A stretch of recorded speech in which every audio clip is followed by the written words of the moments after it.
Boa noite a todos, boa noite a todas. Que a paz de Jesus esteja nos nossos corações.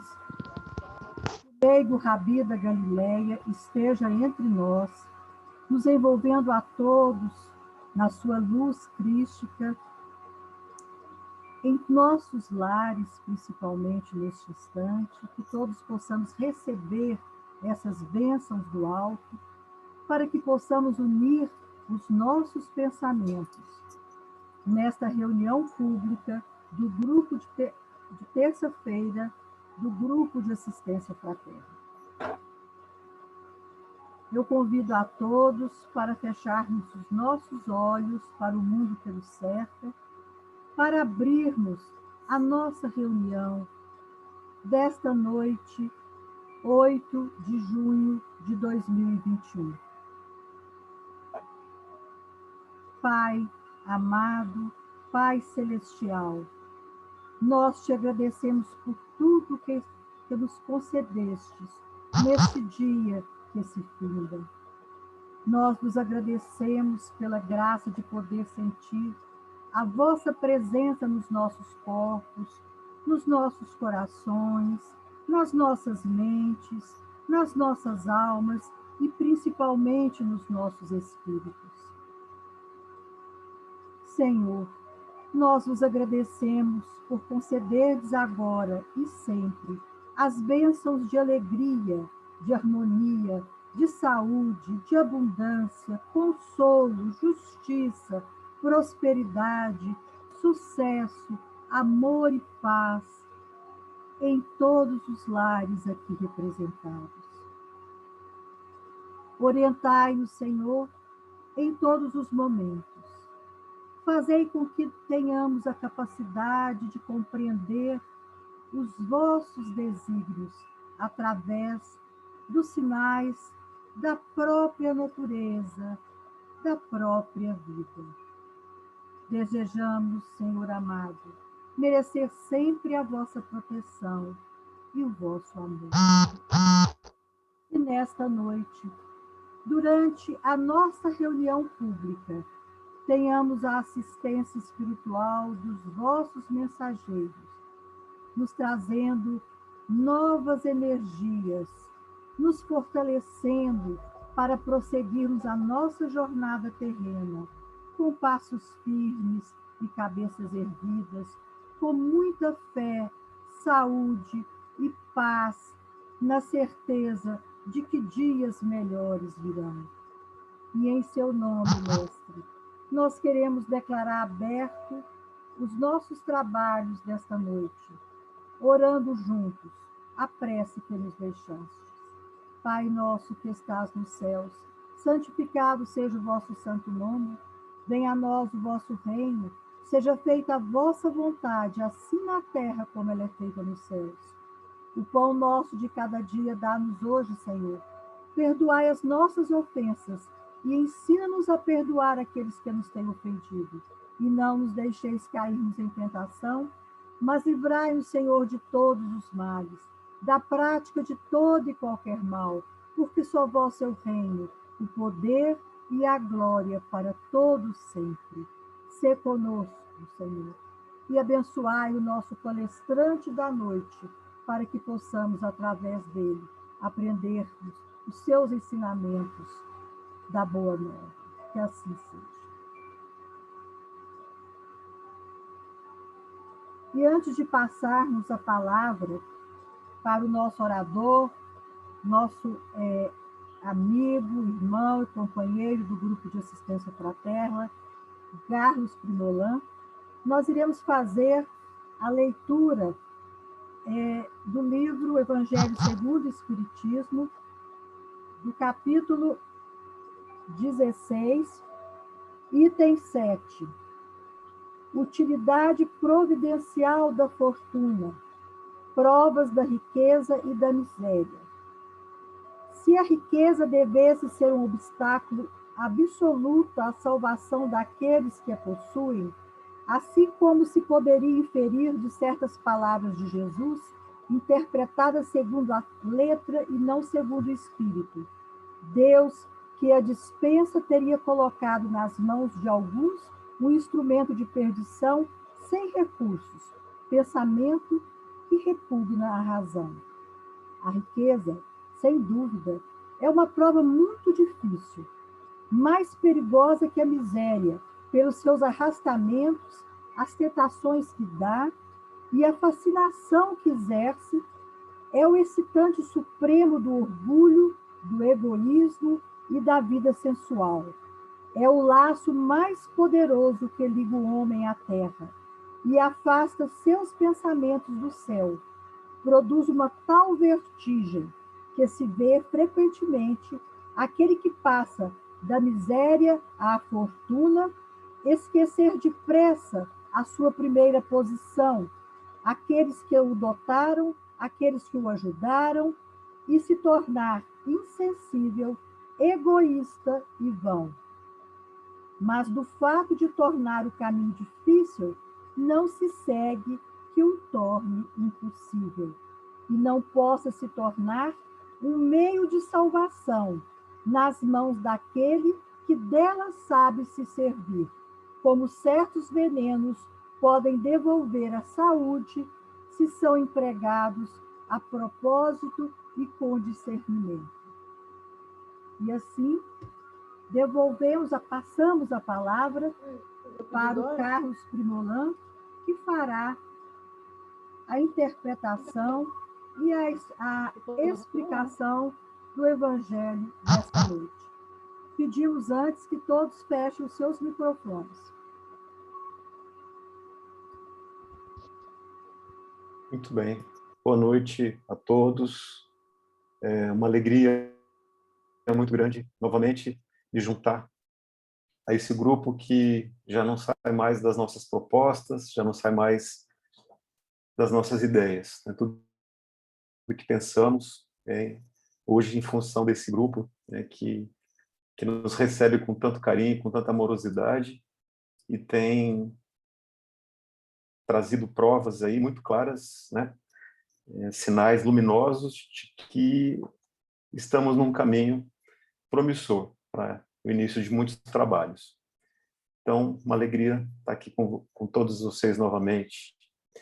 A proposta de hoje, que a gente vai falar um pouquinho, é sobre a riqueza e a miséria, ou sobre a riqueza e a pobreza, trazidos aí nesse capítulo do Evangelho segundo o Espiritismo, como leu um trecho aqui a Laudelina, e para falar um pouco sobre essa questão da riqueza e da miséria, a gente também tem que fazer uma referência aqui ao livro dos Espíritos, né, falando um pouquinho também sobre a lei de igualdade.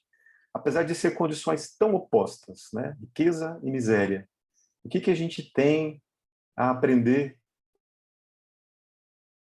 com elas, né? E por que será que elas existem nas nossas propostas encarnatórias? Por que será que elas existem na vida? Seria isso uma injustiça de Deus criar essa diferença especialmente quando ele fala na lei da igualdade? Por que será que Deus permite que nós, né, todas as pessoas nessa experiência encarnatória possam vir ricas ou possam vir pobres, né? Possam vir na riqueza ou na miséria? Então vamos falar um pouquinho sobre essa questão da desigualdade, da riqueza, da pobreza ou da riqueza, da miséria e as suas provas, porque nada mais são para nós do que provas. O que a doutrina espírita vai nos falar sobre isso, então? Qual que é a razão de existir no nosso planeta tantos ricos, ou tantos pobres e poucos ricos, né? A gente vai reportar aqui a questão 814 do Livro dos Espíritos, que vai trazer justamente um questionamento sobre isso. Por que Deus a uns concede a riqueza e o poder e a outros a miséria, a pobreza, né? E a resposta desse questionamento é justamente aquilo que nós talvez menos pudéssemos imaginar. Porque nessa experiência, nesse uso dessas provas, nós estamos sendo experimentados. Então, é para experimentar modos diferentes de existência.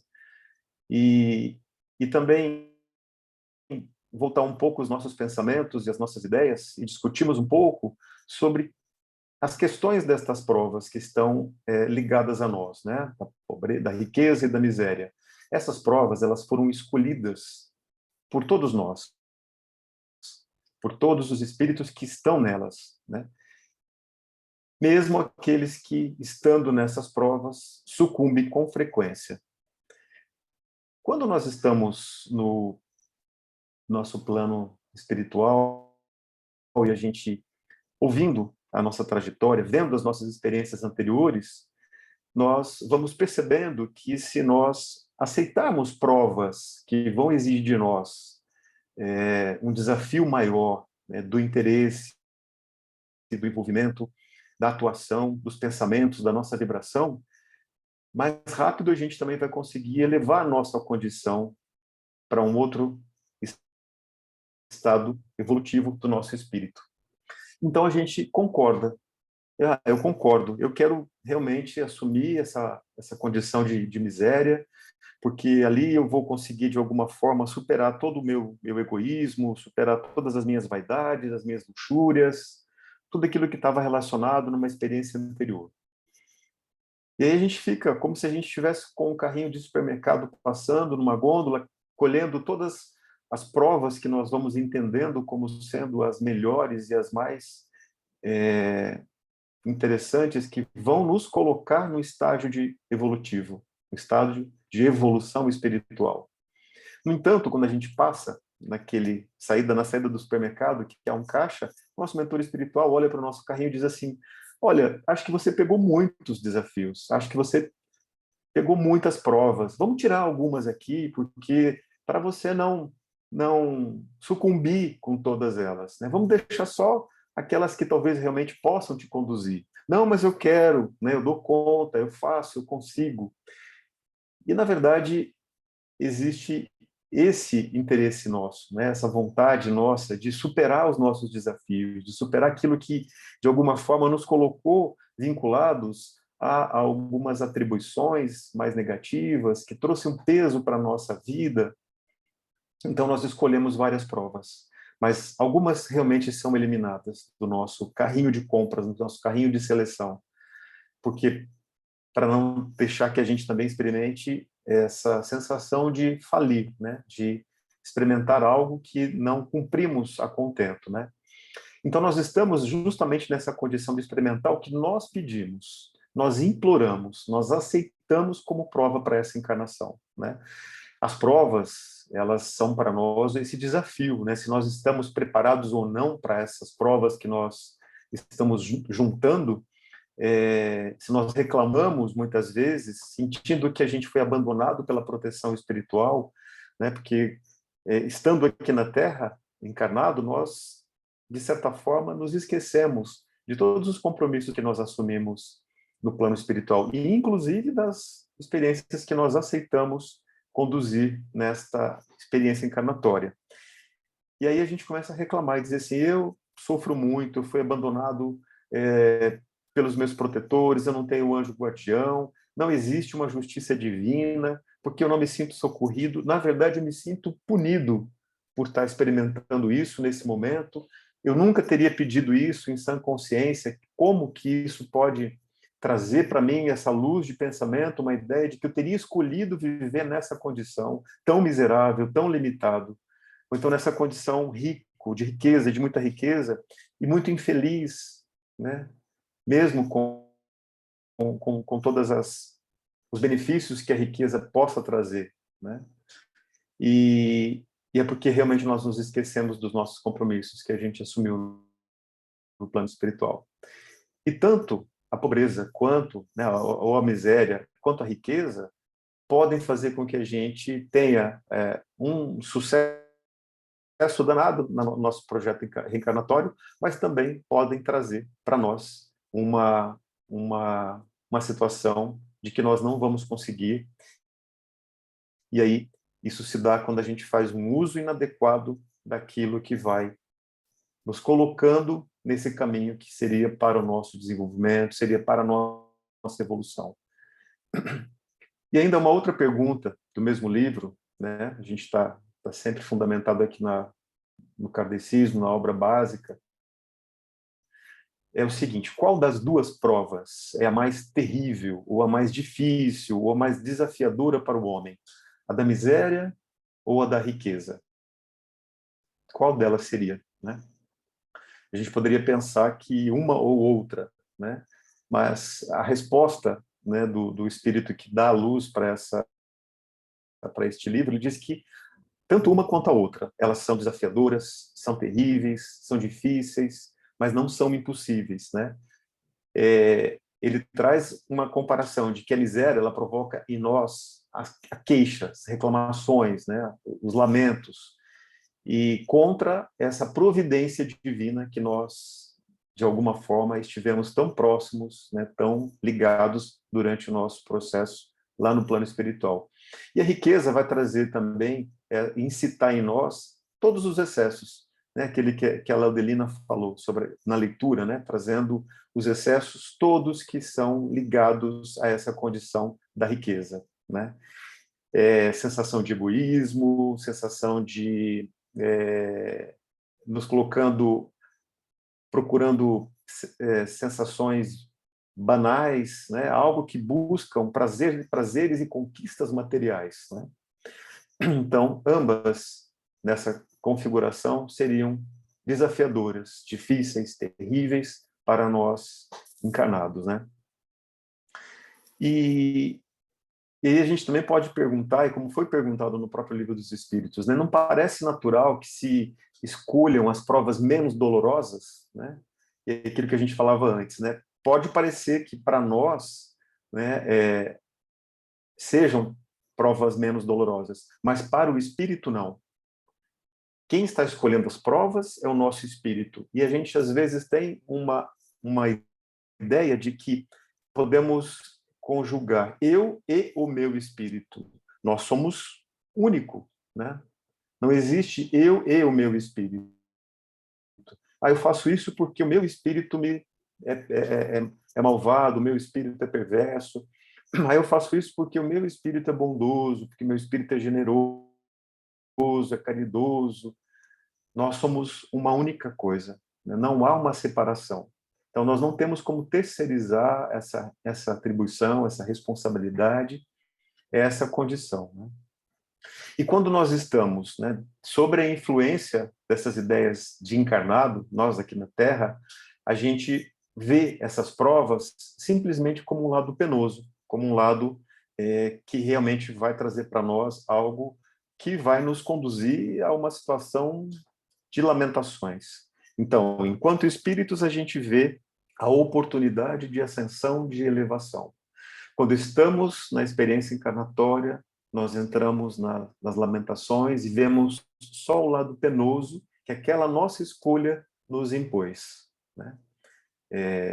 E isso é uma situação da qual a gente tem e pode despertar o nosso olhar, né? Cuidando um pouco mais dessas questões, né? Quando nós estamos na Terra, a gente vê somente o que está acontecendo aqui, somente o que está acontecendo agora. E, de alguma forma, parece que é incompreensível que nós, né, ou alguém tenha escolhido uma prova de miséria ou uma prova de riqueza. No plano espiritual, a nossa visão realmente é outra, né? As provas elas são enxergadas como uma oportunidade de progresso. E assim elas são. Essa é a visão adequada, correta, justa sobre as provas que nós vamos nos escolhendo para nós, né? É como se nós tivéssemos também, naquela tentativa de acelerar todo o nosso processo evolutivo, a gente escolhesse dentro desse uma série de itens aí que a gente possa trazer para nós, né? O que eu tenho que fazer para alcançar esse progresso? Como que eu posso alcançar mais e melhor e mais rápido, né, com mais velocidade a minha evolução? E aí a gente então assume algumas responsabilidades, algumas escolhas, né? Que vai trazendo para nós depois um peso, né? Porque das quais a gente vai passar a lamentação e não mais a aceitação com essa visão do plano espiritual. Então, a desigualdade das riquezas, né? A presença da miséria e da riqueza é um dos problemas que inutilmente a gente vai tentar ou procurar resolver, né? Desde que a gente considere a vida atual. É uma questão sem solução. E uma primeira questão muito importante, que surge também, olhando para esse texto que a gente está trabalhando hoje, é por que não se iguala todos os ricos, todos os homens? Vamos pensar um pouquinho. Por que será que não há possibilidade, não se pensa nisso? Por que a gente não trabalha com a ideia ou, né, uma condição de que a gente pudesse igualar todos, ricos e pobres, ricos e miseráveis? Nós somos todos iguais no estágio de evolução, no estágio de inteligência, no estágio de avanços. Nós somos diferentes, nós somos únicos, né? Por essa única razão, muito simples, é que não haveria condição de nós igualarmos a riqueza e a pobreza dentro da nossa experiência encarnatória, né? Porque nós não somos igualmente inteligentes, nós não somos igualmente ativos, trabalhadores, laboriosos, né? E se em algum momento nós pudéssemos nivelar, né, colocássemos todos iguais, por muito pouco tempo, essa condição já traria novamente um desequilíbrio. Se assim pode se entender como desequilíbrio, mas traria uma diferença, né? Uma diferença por quê? Sempre haverão aqueles que são mais trabalhadores, que são mais inteligentes, né, que são mais que têm mais condição, né, de conservar aquilo que foi adquirido. Então, mesmo que a gente consiga igualar todos, num curto espaço de tempo, nós teremos essas desigualdades novamente, né, pela diferença que nós temos. E o que vem a ser a riqueza? A riqueza, se a gente pega a definição dela, ela é o conjunto de bens materiais, é tudo aquilo que, ou imateriais também, né, tudo aquilo que está exterior a nós, né, a nossa experiência física, né? Ela que contribui para que nós possamos ter o bem-estar, no sentido lato, né, que ele chama, é tudo quanto nós podemos ter para satisfazer uma necessidade ou um desejo nosso. Mas nem todas as necessidades elas são materiais. No sentido restrito, são os bens ou são riquezas que têm um valor econômico, que são, por isso, chamados de bens econômicos. E aí a gente vai chamar atenção para aquilo que nós chamamos de bem-estar. O que é o meu bem-estar? O que eu preciso para estabelecer o meu bem-estar? A minha condição adequada, que eu julgo. Parece que o bem-estar ele está sempre me chamando a atenção, me provocando para uma coisa nova, uma coisa diferente. Parece que o meu desejo ele vai sempre tentando buscar algo que eu ainda não tenho, material, algum bem, algo que possa de alguma forma ser juntado ou anexado a mim ou a tudo aquilo que eu estou fazendo e ali sim ser considerado eu estou fazendo isso para o meu bem-estar, né? E aqui a gente está olhando para uma riqueza que vai, de alguma forma, contraindo esses bens materiais justamente para esse bem-estar tão insaciável, né? Tão sedento, tão faminto. E aí a gente vai pensar um pouquinho sobre isso, né? Sobre essa questão do que seria o nosso bem-estar. Quando a gente olha para essa questão, né, olhando do plano espiritual, que Deus coloca para nós essa oportunidade da riqueza e da miséria, é como se ele também fizesse, de alguma forma,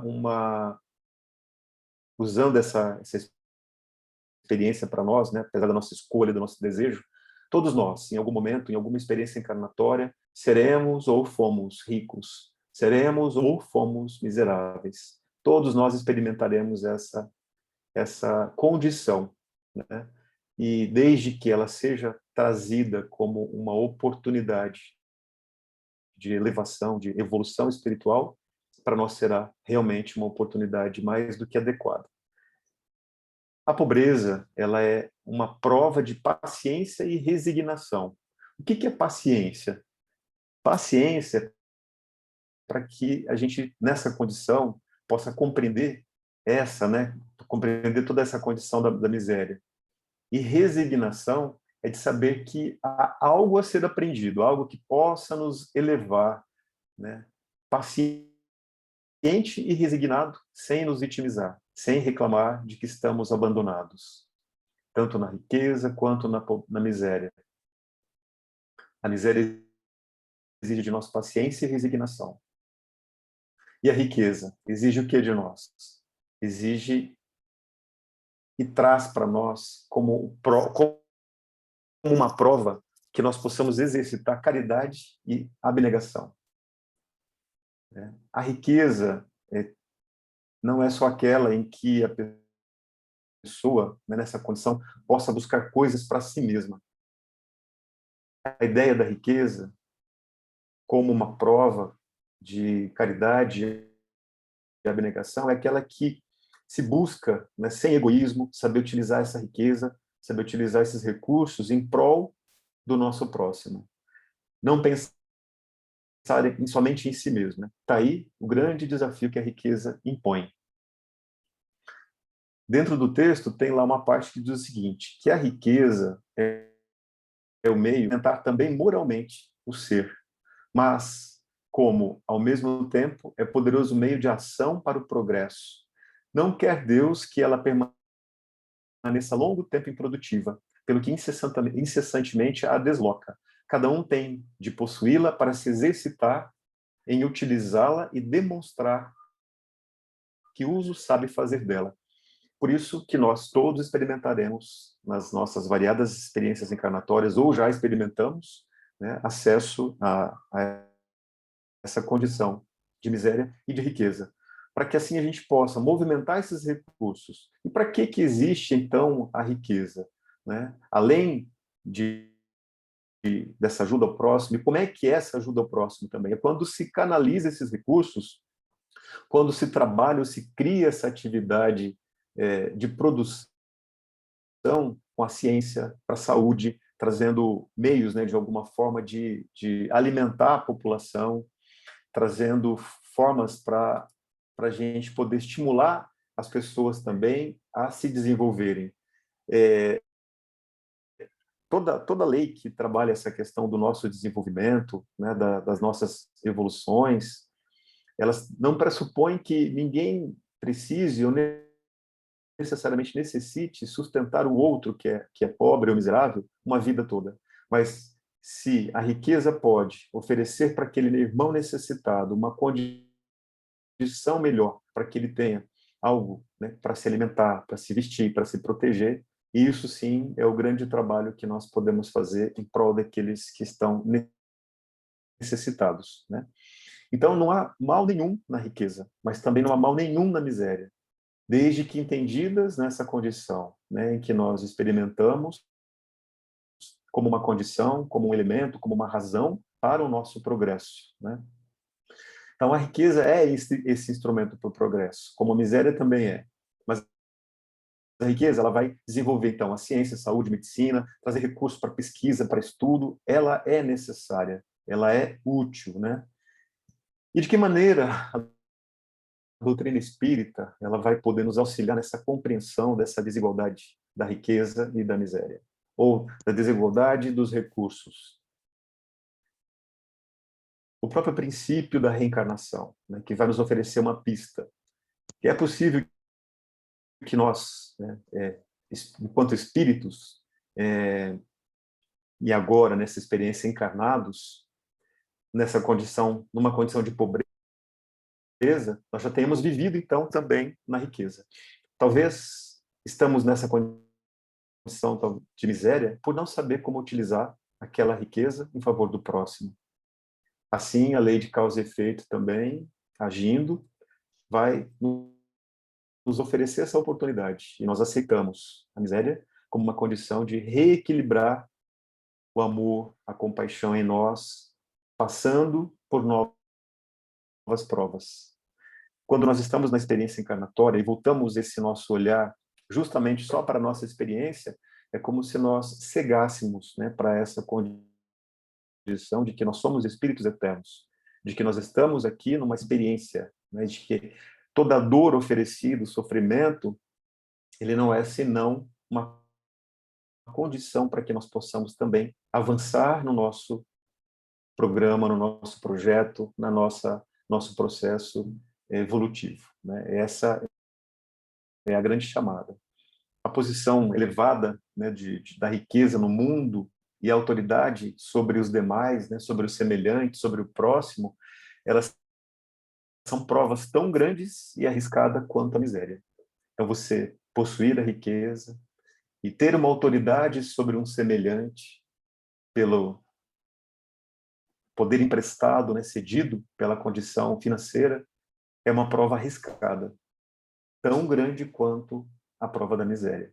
Então, quanto mais o homem possuir a riqueza, for mais poderoso, mais obrigações ele tem a cumprir. E maiores também serão os meios de que ele dispõe para fazer o bem e também para fazer o mal. Por isso que nesse equilíbrio, nessa contagem sobre os desafios em relação à miséria e à riqueza, a gente vai vendo que sobre a riqueza pesa um pouco mais de atribuições, de compromissos, de responsabilidade. Agora, por que será que nós teríamos essa experiência, uma oportunidade, uma condição de vivermos a riqueza, sabendo que nós podemos fracassar com ela? Deus nos daria uma prova e nos destinando já imediatamente ao fracasso? Sabendo que certamente sucumbiríamos estando naquela condição? Todas as provas que nos são dadas, elas são possíveis. Nenhuma prova que é nos entregue, ela é impossível. Portanto, a riqueza ela não é sinônimo de fracasso. Desde que haja boa vontade, desde que haja amor nos corações e que a gente consiga partilhar isso de alguma forma com o nosso próximo.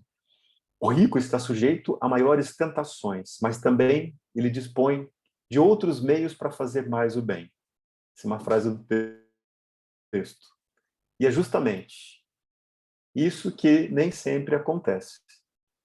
Com a riqueza também aumenta as necessidades e a gente, nessa condição, a gente sempre se julga, nunca possuir o bastante. Queremos mais.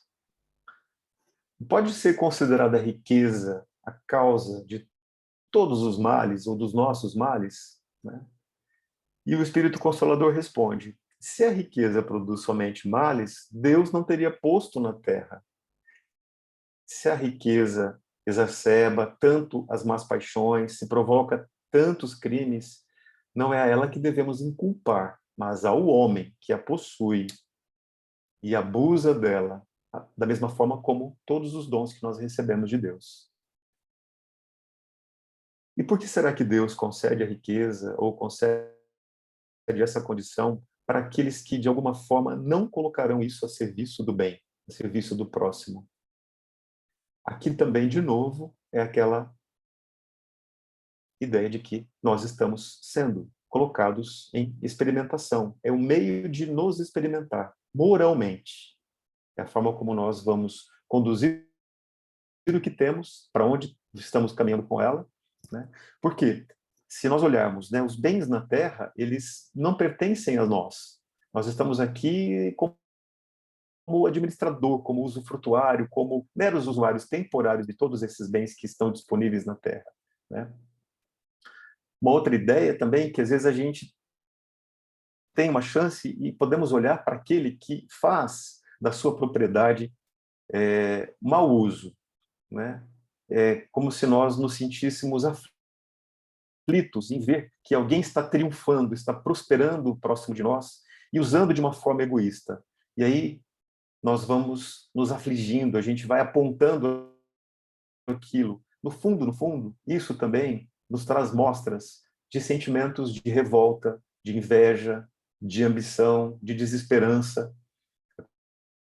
Como se nós olhássemos para alguém que está sucumbindo nas experiências das provas, né, como com a riqueza, e quiséssemos atribuir ali também um julgamento, algo que pudesse, de alguma forma, culpá-lo pelo que está fazendo. Isso, na verdade, é um olhar nosso também de revolta, uma experiência que talvez nós quiséssemos estar nela, ou já estivemos e da mesma forma sucumbimos, né, em algum momento. E afinal, quem é que pode dizer que retém as vantagens da Terra com o devido merecimento? Todas as vantagens que possam ser oferecidas no nosso planeta, na nossa experiência encarnatória.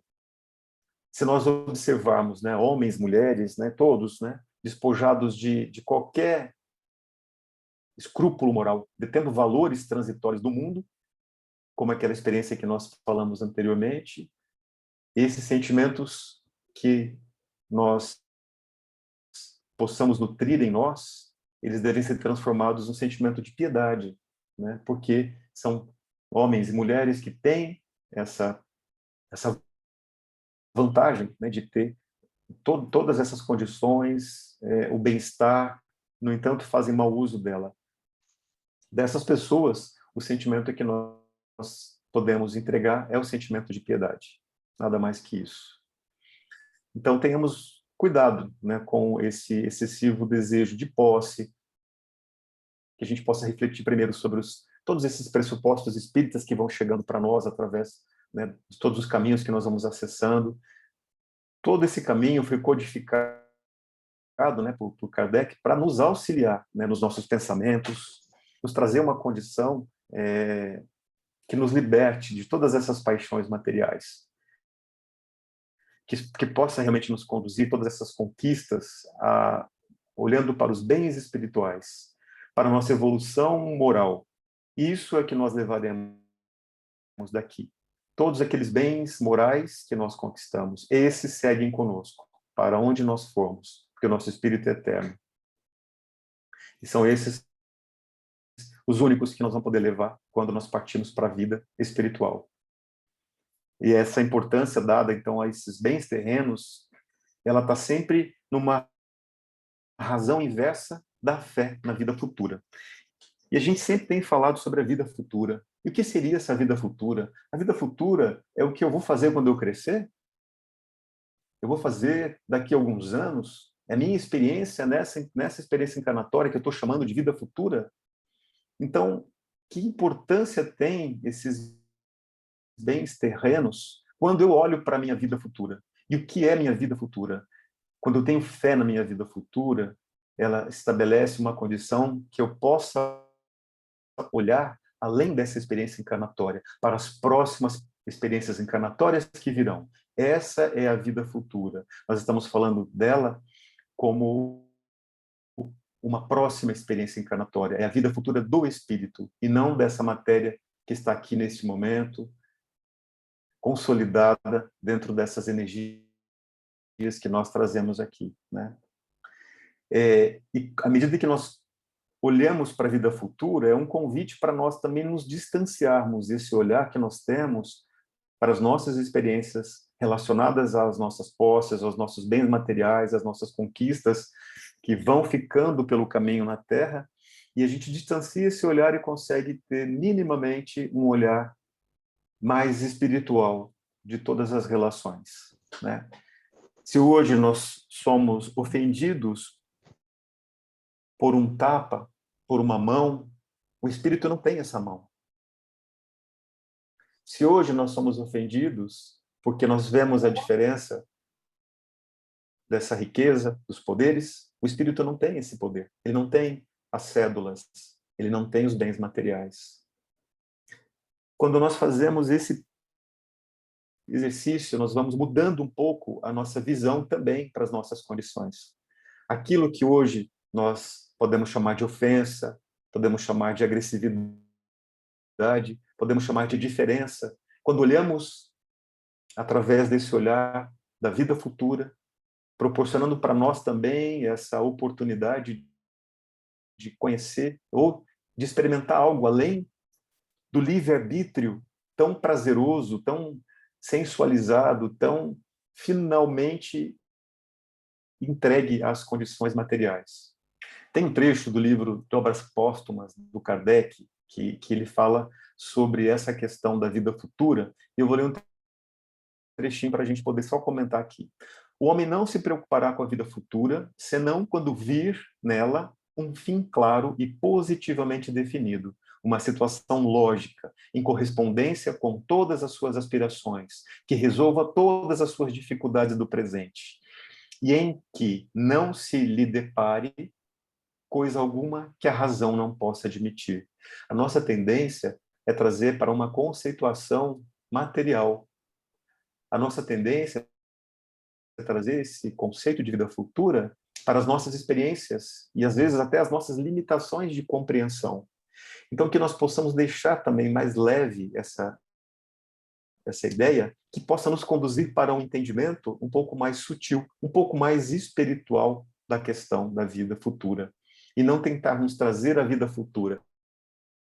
Eu só vou acreditar nela se em algum momento eu conseguir projetar que lá na frente eu vou estar sentado à direita de Deus, com muita alegria, acessando todos os anjos, todos. Se eu visualizar isso no estado que eu estou hoje, a minha cara, o meu corpo, aí eu acredito na vida futura. Essa é a nossa tendência, da gente trazer essa materialização para esse aspecto da vida futura. E a vida futura não pode predizer isso, porque ela está num caminho que nós vamos transitar, que se chama livre-arbítrio. E ela, nessa distância, que é a nossa viagem, é todo o momento em que a gente está existindo, né? Não só nessa experiência, não só com esse rosto, não só com essa configuração que eu estou trazendo, mas com essa amplitude que eu sou, que eu sou espírito. Então, despertamos para essa condição da vida futura, despertamos para essa condição do espírito, não como uma imposição, não como uma obrigação, mas como algo que possa realmente nos levar a algo, a essa experiência de acreditar, mesmo sem ver a nossa projeção da vida futura. Eu queria, só para a gente trabalhar um pouquinho mais e trazer aqui uma conversa que o espírito encarregado de assistir, de fazer essa assistência na reencarnação, tem, e talvez, pode ser até conosco. Eu vou reproduzir aqui e a gente vai ouvir essa conversa. É muito interessante. Aqui é um espírito, então vamos imaginar que nós estamos numa sala. Dentro dessa sala só estamos nós e o espírito encarregado da nossa própria reencarnação. E nós estamos no plano espiritual. E ele vai conversar com a gente. Ele vai dizer o seguinte: bom, meu filho, chegou a hora de nós fazermos uma revisão em relação à sua última reencarnação. Nós vamos ter alguns encontros para que nós possamos preparar a sua próxima reencarnação. E em sua última reencarnação, apesar de você ter se preparado, você não se encontrava interiormente forte o suficiente para enfrentar os desafios que você teve. Faltou fé. Você se deixou levar pela vida. Acreditou que o mais importante era obter o prestígio, a honra e uma posição na sociedade, mesmo que isso custasse passar por cima de princípios cristãos. Tudo o que foi planejado ocorreu. Você nasceu dentro da família que esperava, e todos os fatos que estavam programados aconteceram como esperados. No entanto, em seu interior prevaleceu o orgulho, a falsidade e a avareza.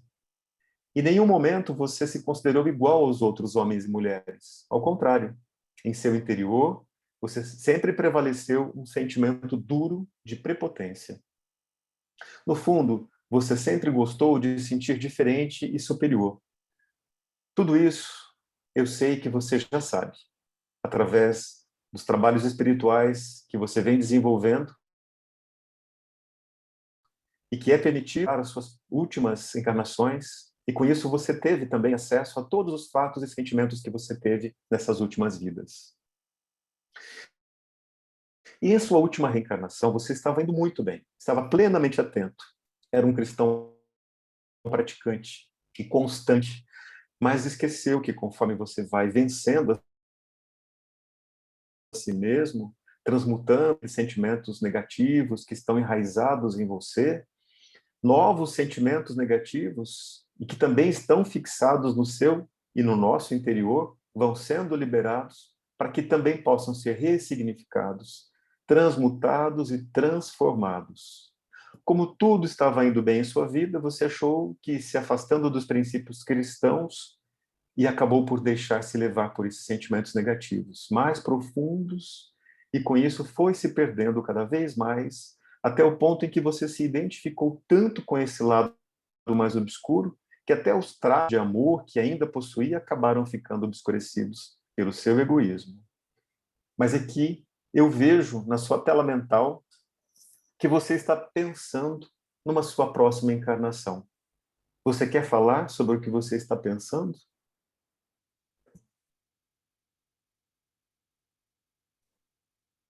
E assim, gente, eu trouxe aqui uma narrativa para que a gente também possa pensar sobre isso, dentro das nossas propostas encarnatórias, que nós possamos ter essa conversa repetidas vezes e que nós possamos perceber os sinais que a vida vem nos mostrando, identificando, nos orientando, nos direcionando para um caminho que possa realmente nos conduzir para o entendimento. Não há mal nenhum na riqueza. Nós não precisamos nos desfazer de todos os nossos bens para sermos aceitos.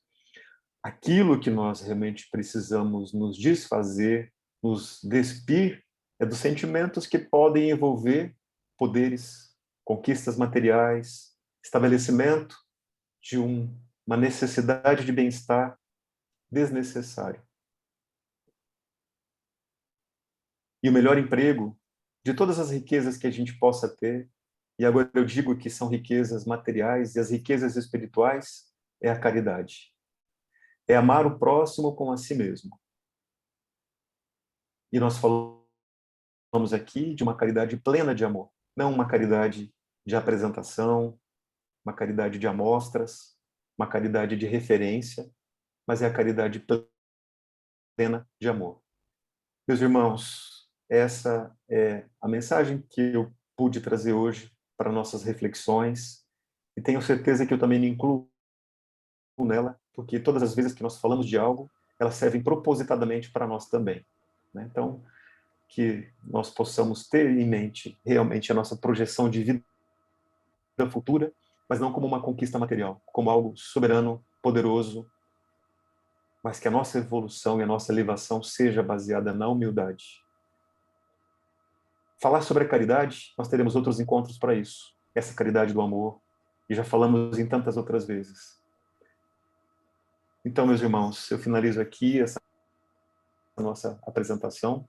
Espero ter contribuído de alguma forma para cada um de vocês e que nós possamos continuar juntos, unidos, fortalecidos por esse amor que realmente vai estabelecendo para nós esse grau tão importante de apoio, de amparo, de sustentação, porque nós estamos em condições diferentes, sim, mas estamos com o propósito de ajuda ao próximo, de ajudar aquele que talvez não tenha ainda condições de caminhar sozinho. Esse é o nosso grande objetivo, esse é o nosso grande propósito dentro de todas as experiências que nós possamos vivenciar. Muito obrigado pela atenção de vocês. Carlos, nós é que agradecemos a sua amorosidade, a sua disponibilidade de sempre estar conosco, de sempre orientar a todos com a sua palavra generosa e eu digo didática, né? E você tem o dom de explicar com detalhes, né? Fazer chegar ao nosso coração a lição do Evangelho de Jesus. Então, fica aqui registrado o agradecimento do Grupo de Assistência Fraterna por você ter comparecido hoje na reunião pública, trazendo essa palavra esclarecedora. Passo agora para a Cacau, que irá conduzir a nossa meditação. A Ana Cláudia, também trabalhadora da nossa casa, como Carlos Primelan, que vai conduzir a nossa meditação desta noite. Meditação essa que é um passe que nós colocamos, definimos como um passe virtual. Tem a palavra, Cacau. Boa noite a todos. Carlos, obrigada tão bom, né, a gente refletir. Esse diálogo aí, eu falei, eu vou gravar, vou imprimir e colocar ele na porta, para a gente lembrar sempre, né? Importante. Boa noite a todos e vamos agora fazer um convite para que nós possamos nos sentar de forma confortável, ficar no ambiente em que estamos, relaxar os nossos corpos, respirar lenta, profunda e amorosamente, soltando as partes tensas da nossa musculatura, inspirando, prestando atenção no ar que entra, enchendo o pulmão de ar e expirando. E vamos deixando para trás os nossos pensamentos do dia a dia, nossas preocupações, para que possamos entrar numa sintonia energética de harmonização, de tranquilidade e de relaxamento. Trazendo para nós agora a percepção dos sentidos, aquilo que eu sinto, aquilo que eu cheiro, aquilo que eu ouço, trazendo um estado de presença que muitas vezes o nosso diálogo mental não nos permite. Que possamos perceber o nosso corpo no ambiente em que estamos e através da respiração lenta e amorosa, trazer um relaxamento muscular, soltando o nosso corpo. Assim, começamos a diminuir a nossa energia, a frequência vibratória da nossa energia para essa rotina material do dia a dia e ampliando nossa percepção para a energia mais sutil, para a energia etérea que somos. Inspirando lenta e amorosamente, vamos agora perceber através de uma tela mental um jardim onde nos transportamos para esse lugar e conseguimos ouvir e perceber e ver e imaginar as flores, as árvores, as borboletas, o sol, os raios de sol que estão ao nosso redor e que trazem para nós uma sensação de bem-estar e de tranquilidade. Mentalmente, nos encontramos nesse lugar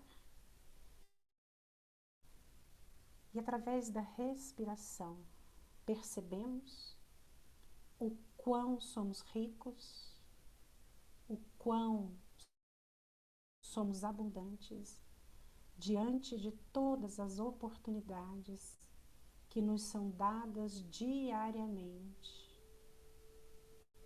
Abrimos os nossos corações para perceber os nossos pés que nos conduzem para onde queremos ir. E agradecemos então essa riqueza de poder andar. Percebemos os nossos membros, os nossos braços e reconhecendo a abundância de poder gesticular, abraçar, apertar, doar e receber através das mãos. Percebemos quão ricos somos de termos tantas possibilidades. Inspiramos lenta e amorosamente. Mentalmente estamos presentes nesse jardim e também enchemos o peito nesse instante para agradecer a riqueza de estarmos vivos nesta jornada evolutiva, a oportunidade diária de desapegar daquilo que ainda somos pobres, a nossa dificuldade de reconhecer no outro um irmão, a nossa pobreza ainda de dividir momentos de escuta, ainda a ineficiência de compreender o estado evolutivo do outro irmão. Nesse lugar de percepção, de compreensão, reconhecemos o poder de cada dia. Reconhecemos em nós a luz divina, a centelha evolutiva que nos foi dada, a nossa alma. E como se fossem moedas que trazem essa riqueza, a história espiritual que temos. Olhamos para trás e recolhemos esse baú de vidas, de oportunidades, de histórias, de experiências que nos trouxeram até aqui. Inspiramos lenta e profundamente e como um sol que nasce de dentro do nosso peito, façamos crescer essa energia interna que nos torna extremamente ricos em virtudes, em oportunidades, em desejo e vontade de evoluir. E assim eu reconheço quão rico nós somos. Reconheço a minha filiação divina. Reconheço quão amoroso é o nosso Deus, quão misericordioso Ele é e quão ainda, como filho aprendiz, carrego algumas pobrezas, mas que são temporárias, porque a minha alma é imortal e ela carrega a evolução como moeda principal da minha trajetória. Olhando para esse jardim de abundância e prosperidade, que é onde a minha alma habita, agradeço a minha existência.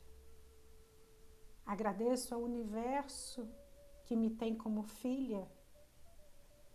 Agradeço a todos os irmãos que fazem parte da minha jornada. Agradeço cada oportunidade que me é dada e peço sabedoria, virtude, coragem, alegria, disposição para reconhecer a abundância que é a minha existência, que é a minha jornada. Recebo agora um abraço caloroso de um amigo que se encontra no jardim. É o seu guia espiritual, que nesse instante, com um abraço caloroso e muito afetuoso, limpa em nós qualquer resquício de pobreza mental e emocional. limpa em mim qualquer sentimento de inadaptação, de ineficiência. E me carrega, esse abraço me traz a completude de saber da filiação divina que somos e que temos. Esse abraço limpa em mim qualquer memória que me distancia do Pai, me carrega, me ilumina, me completa. E nessa sensação de completude, de abundância, de prosperidade, de riqueza mental, emocional, eu agradeço a Deus pela existência que tenho. E agora, pleno de virtude, eu retorno do meu jardim para o ambiente em que me encontro, trazendo a percepção sensorial do lugar em que estou, mexendo lentamente as minhas mãos, os meus pés, abrindo os olhos, respirando fundo.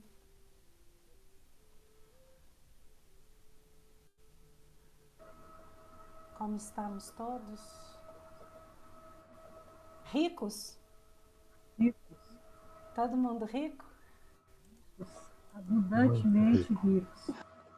E aproveitando essa plenitude da riqueza divina, deste amor incondicional em nossos corações, vamos mais uma vez agradecer a Deus, mas também vamos exercitar a prática desta riqueza, fazer o bem com esta riqueza.